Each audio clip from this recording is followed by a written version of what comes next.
কথা হচ্ছে এখানে কোনো রাজনৈতিক পরিচয় নাই। এই ইলেকশনটা এটা শুধুমাত্র ঢাকা বিশ্ববিদ্যালয়ের বৈধ ছাত্রদের, কে কোন পার্টি করে, কার কি মার্কা, ডাকসুতে অন্তত সুযোগ নাই বুঝার।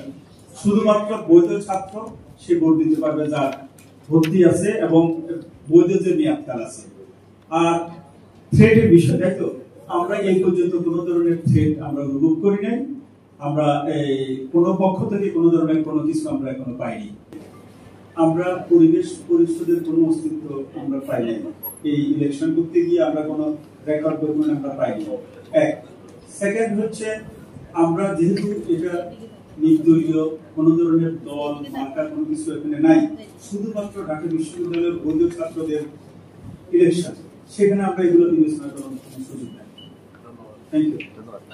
একটা বিষয় বলি যে ডাকসু এত বিরতির পর পর হয়, অনেক সময় ভুলে যায় যে ব্যালট পেপারটা কেমন হবে। সেখানে কিন্তু কোনো প্যানেল বা কোনো দল থাকে না, শুধু পদ থাকে এবং পদের নিচে নামগুলো থাকে। এটা বারবার আমরা স্মরণ করিয়ে দিচ্ছি। এখন বাস্তবে অনেক ধরনের তারা জোট তৈরি করতে পারেন বা তারা একসঙ্গে হয়তো এটা করতে পারেন, কিন্তু আমাদের কাছে প্রত্যেকের প্রার্থী এবং যারা ভোট যোগ্য থাকছে এবং ওখানে নামগুলোই ভাবি থাকে, ওখানে কোনো প্যানেল বা দল বা কোনো প্রতীকের অস্তিত্ব থাকে না।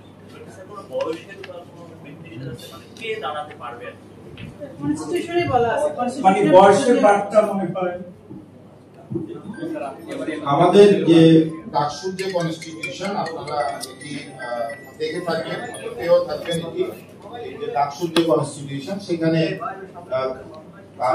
কারা ভোটার এটি ডিফাইন করা আছে।